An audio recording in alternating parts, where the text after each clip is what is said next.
Toronto সেই রাতটা ছিল প্রকৃতির এক নির্দয় শিল্পকর্ম। তাপমাত্রা হিমাঙ্কের অনেক নিচে, -20 ডিগ্রি সেলসিয়াস। শহরটা যেন বরফের এক কাঁচের বাক্সে বন্দী হয়ে গিয়েছিল। আকাশ থেকে ঝরে পড়া তুষারকণাগুলো রাস্তায় জমে থাকা বরফের উপর পড়ে এক অদ্ভুত নিস্তব্ধতা তৈরি করেছিল। এই হাড় কাঁপানো ঠান্ডায় আরশাদ চৌধুরী তার বিশাল বাড়ির উষ্ণ এবং আরামদায়ক ড্রয়িং রুমে বসেছিলেন। ঘরের ফায়ারপ্লেসে আগুনের শিখা নেচে উঠছিল, তার সোনালি আভা দামি আসবাবপত্রের উপর প্রতিফলিত হয়ে এক মায়াবী পরিবেশ তৈরি করেছিল। বাইরে তখন বরফ শীতল ঝড়, কিন্তু এই ঘরের প্রতিটি কোণায় ছিল আরাম ও নিরাপত্তা। আরশাদ চৌধুরী ছিলেন একজন সফল ব্যবসায়ী, একজন কোটিপতি। নিজের পরিশ্রমে তিনি এই সাম্রাজ্য গড়ে তুলেছিলেন। তার কাছে অর্থ, সম্মান, প্রতিপত্তি সবই ছিল, কিন্তু মাঝে মাঝে এই প্রাচুর্যের মধ্যেও তার এক ধরনের শূন্যতা অনুভব হতো। আজ রাতেও সেই অনুভূতিটা তাকে ঘিরে ধরেছিল। স্ত্রী এবং একমাত্র কন্যা যার যার ঘরে ঘুমিয়ে পড়েছে। বিশাল বাড়িটাতে তিনি একা জেগেছিলেন।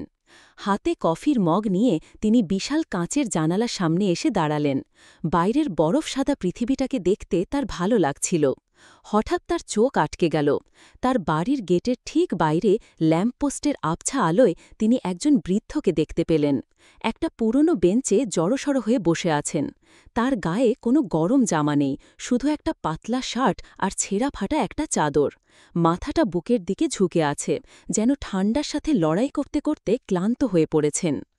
আরশাদের মনে একটা ধাক্কা লাগল। এই ভয়ঙ্কর ঠান্ডায় একজন মানুষ এভাবে বাইরে বসে আছে, তার কি কোনো হুঁশ নেই? তিনি কয়েক মুহূর্ত স্থির হয়ে দাঁড়িয়ে রইলেন। তার বিবেক তাকে প্রশ্ন করল। তিনি একবার ভাবলেন, এটা তার সমস্যা নয়। শহরের রাস্তায় এমন অনেক গৃহহীন মানুষ থাকে, কিন্তু বৃদ্ধের অসহায় চেহারাটা তার মন থেকে সরছিল না। তিনি আর স্থির থাকতে পারলেন না। একটা ভারী উলের কোট গায়ে জড়িয়ে দরজা খুলে বাইরে বেরিয়ে এলেন। বরফ মারিয়ে তিনি বৃদ্ধের কাছে এগিয়ে গেলেন। পায়ের শব্দে বৃদ্ধ লোকটি ধীরে ধীরে মাথা তুললেন। তার মুখে বয়সের অসংখ্য বলিরেখা, চোখ দুটো ক্লান্ত কিন্তু গভীর। আরশাদ তার পাশে দাঁড়িয়ে নরম স্বরে জিজ্ঞেস করলেন, চাচা, আপনি এখানেই ঠান্ডার মধ্যে বসে আছেন? আপনার গায়ে তো কোনো গরম কাপড়ও নেই, আপনার কি ঠান্ডা লাগছে না? বৃদ্ধ লোকটি এক অদ্ভুত শান্ত দৃষ্টিতে আরশাদের দিকে তাকালেন। তার ঠোঁটের কোণে একটা বিষণ্মা হাসি ফুটে উঠল। তিনি ভাঙা ভাঙা গলায় বললেন, ঠান্ডা? না বাবা, এখন আর ঠান্ডা লাগে না, অভ্যাস হয়ে গেছে। এই উত্তরটা আরশাদের প্রত্যাশার বাইরে ছিল। তিনি ভেবেছিলেন লোকটি হয়তো সাহায্য চাইবে, অথবা বলবে যে তার খুব কষ্ট হচ্ছে, কিন্তু এই শান্ত নির্বিকার উত্তর তাকে আরও কৌতূহলী করে তুলল। অভ্যাস হয়ে গেছে মানে? এই ঠান্ডায় তো রক্ত জমে যাওয়ার কথা, কিভাবে আপনার ঠান্ডা লাগে না? আরশাদ আবার প্রশ্ন করলেন। বৃদ্ধ লোকটি একটা দীর্ঘশ্বাস ফেললেন। বললেন, শরীরটা যখন বাইরের ঠান্ডাকে মেনে নেয় তখন আর কষ্ট হয় না, কিন্তু ভেতরের ঠান্ডাটা বড়ই যন্ত্রণার বাবা। সেই ঠান্ডাটা যখন কাউকে কাবু করে ফেলে, তখন দুনিয়ার কোনো গরম কাপড়েই কাজ হয় না। আরশাদ লোকটির কথার গভীরতায় স্তব্ধ হয়ে গেলেন। তিনি বুঝতে পারলেন, এই মানুষটি শুধু একজন সাধারণ গৃহহীন নন, তার জীবনের গল্প হয়তো অনেক গভীর। আরশাদের মনে দয়া হল। তিনি বললেন, আপনি আমার সাথে ভেতরে চলুন, এই ঠান্ডায় বাইরে থাকাটা ঠিক হবে না। বৃদ্ধ লোকটি প্রথমে ইতস্তত করলেন। বললেন, না বাবা, আপনাদের মতো বড়লোকদের বাড়িতে আমার মতো গরিবের জায়গা হয় না, আমি এখানেই ঠিক আছি। না, কোনো কথা শুনব না। আপনি আমার বাবার বয়সী, আপনাকে এভাবে ফেলে লেখে আমি ঘরে শান্তিতে ঘুমাতে পারব না, চলুন। আরশাদ প্রায় জোর করেই বৃদ্ধের হাত ধরলেন। তার হাতের স্পর্শে আরশাদ অনুভব করলেন বৃদ্ধের হাতটা বরফের মতো ঠান্ডা। তিনি বৃদ্ধকে ধরে ধরে তার উষ্ণ ড্রয়িং রুমে নিয়ে এলেন। ফায়ারপ্লেসের সামনে একটা আরামদায়ক সোফায় তাকে বসতে দিলেন। আরশাদের স্ত্রী সাইমা শোরগোল শুনে নিচে নেমে এলেন। একজন অপরিচিত নোংরা পোশাকের বৃদ্ধকে দেখে তিনি প্রথমে চমকে গেলেও আরশাদের ইশারায় সবটা বুঝে নিলেন। তিনি চুপচাপ রান্নাঘরে গিয়ে 1 কাপ গরম স্যুপ আর কিছু খাবার নিয়ে এলেন। বৃদ্ধ লোকটি, যার নাম পরে জানা গেল স্যামুয়েল, প্রথমে খাবারটা নিতে লজ্জা পাচ্ছিলেন, কিন্তু আরশাদ আর সাইমার আন্তরিকতায় তার সংকোচ কেটে গেল। গরম স্যুপের প্রতিটি চুমুক যেন তার জমে যাওয়া শরীরে প্রাণ ফিরিয়ে দিচ্ছিল। খাবার শেষ হলে আরশাদ আবার তার পাশে বসলেন, জিজ্ঞেস করলেন, চাচা, আপনার কথাগুলো আমার মনে খুব দাগ কেটেছে। আপনি ভেতরের ঠান্ডা বলতে কি বোঝাচ্ছিলেন? স্যামুয়েল ফায়ারপ্লেসের আগুনের দিকে তাকিয়ে রইলেন। তার চোখ দুটো যেন অতীতের কোনো এক সময়ে হারিয়ে গেল। তিনি বলতে শুরু করলেন, বাবা, আজ থেকে ২৫ বছর আগে আমারও সব ছিল। টরন্টোর এই শহরেই আমার একটা ছোট কাঠের কাজের দোকান ছিল। আমি আসবাবপত্র বানাতাম। আমার স্ত্রী ছিল, একটা ফুটফুটে মেয়ে ছিল। আমার ছোট্ট একটা ঘর ছিল, যেখানে ভালোবাসার উষ্ণতা ছিল। তখন শীত আসত, কিন্তু আমার কখনো ঠান্ডা লাগত না, কারণ আমার ঘরটা ভালোবাসায় গরম থাকত। তার গলাটা ধরে এলো। তিনি একটু থেমে আবার বলতে লাগলেন, তারপর একদিন এক দুর্ঘটনায় আমার দোকানটা পুড়ে ছাই হয়ে গেল। আমার সর্বস্ব শেষ হয়ে গেল। সেই ধাক্কা সামলাতে না পেরে আমার স্ত্রী অসুস্থ হয়ে পড়ল এবং কয়েক মাস পরেই আমাকে ছেড়ে চলে গেল। আমার মেয়েটাকেও আমি আর ভালোভাবে মানুষ করতে পারলাম না। একসময় সেও নিজের পথ খুঁজে নিয়ে দূরে চলে গেল। তারপর থেকে আমি একা। আমার ঘর নেই, পরিবার নেই, ভালোবাসার মানুষ নেই। তিনি আরশাদের দিকে তাকালেন, তার চোখে জল চিকচিক করছিল। বাবা, বাইরের এই ঠান্ডা তো কাপড়ে ঢেকে রাখা যায়, কিন্তু যখন আপনার ভেতরটা শূন্য হয়ে যায়, যখন ভালোবাসার উষ্ণতা থাকে না, যখন আপনার জীবনে কোনো উদ্দেশ্য থাকে না, তখন যে ঠান্ডাটা লাগে সেটা পৃথিবীর কোনো আগুন দিয়েও গরম করা যায় না।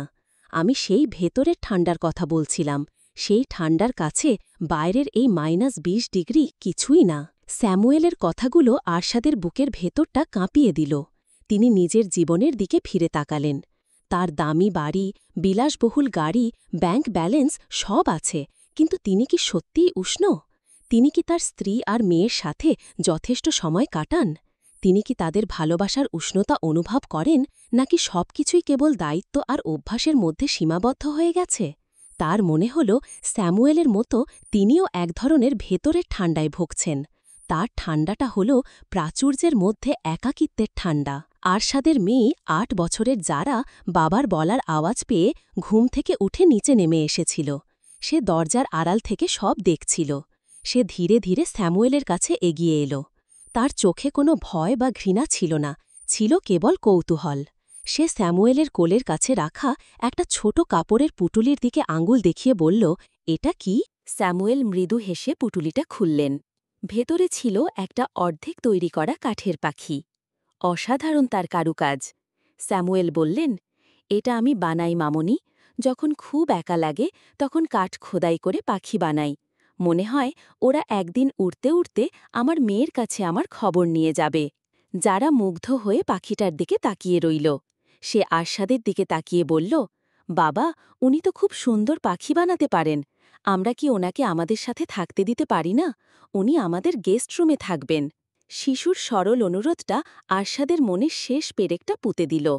তিনি বুঝতে পারলেন স্যামুয়েলকে শুধু এক রাতের জন্য আশ্রয় দেওয়াটা কোনো সমাধান নয়।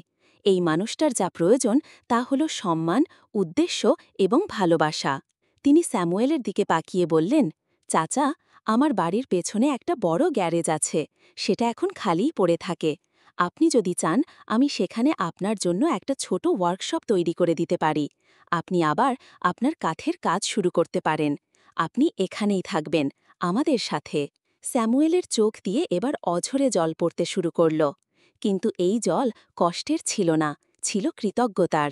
তিনি কাঁপা কাঁপা গলায় বললেন, বাবা, আপনি আমাকে শুধু আশ্রয় দিচ্ছেন না, আপনি আমাকে আমার হারিয়ে যাওয়া জীবনটা ফিরিয়ে দিচ্ছেন। সেই রাতের পর অনেকগুলো মাস কেটে গেছে। শীত চলে গিয়ে টরন্টোতে এখন বসন্ত। আরশাদের বাড়ির পেছনের গ্যারেজটা এখন স্যামুয়েলের ছোট্ট একটা ওয়ার্কশপ। সেখান থেকে সারা দিন কাঠ খোদাইয়ের শব্দ আসে। তার বানানো কাঠের পাখি, ফুল আর ছোট ছোট আসবাবপত্র এখন শহরের অনেকেই কিনে নিয়ে যায়। আরশাদ চৌধুরী এখন আর আগের মতো রাত জেগে কাজ করেন না। তিনি সন্ধ্যায় বাড়ি ফিরে আসেন। স্যামুয়েলের সাথে বসে তার জীবনের গল্প শোনেন, যারার সাথে তার বানানো নতুন পাখিটা নিয়ে খেলেন এবং সাইমার সাথে বসে একসাথে রাতের খাবার খান। স্যামুয়েল এখন আর সেই ছেঁড়া ফাটা পোশাকের বৃদ্ধ নন। তার মুখে এখন তৃপ্তির হাসি। তিনি যারাকে কাঠ খোদাইয়ের প্রাথমিক কিছু কৌশল শেখান। সেই ছোট্ট ওয়ার্কশপটা এখন আরশাদের বাড়ির সবচেয়ে উষ্ণ জায়গা হয়ে উঠেছে।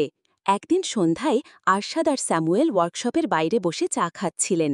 আরশাদ স্যামুয়েলকে বললেন, চাচা, সেদিন রাতে আমি আপনাকে জিজ্ঞেস করেছিলাম আপনার ঠান্ডা লাগে না। আজ আমি উত্তরটা পেয়েছি। আসলে উষ্ণতা দামি কোট বা ঘরের ফায়ারপ্লেসে থাকে না। উষ্ণতা থাকে মানুষের সম্পর্কে, ভালোবাসায় আর জীবনের একটা উদ্দেশ্য। স্যামুয়েল মৃদু হেসে বললেন, তুমি ঠিকই বলেছ বাবা। তুমি সেদিন আমাকে আশ্রয় দিয়ে শুধু আমার শরীরটাকেই গরম করনি, আমার ভেতনের জমে থাকা বরফটাকেও গলিয়ে দিয়েছ। দুজনেই চুপ করে সূর্যাস্তের দিকে তাকিয়ে রইলেন। আরশাদ চৌধুরী সেদিন বুঝতে পেরেছিলেন তিনি শুধু একজন গৃহহীনকে সাহায্য করেননি, বরং সেই বরফ শীতল রাতে তিনি নিজের জন্যই এক অমূল্য উষ্ণতার সন্ধান পেয়েছিলেন। গল্পটি ভালো লাগলে চ্যানেলটি সাবস্ক্রাইব করবেন।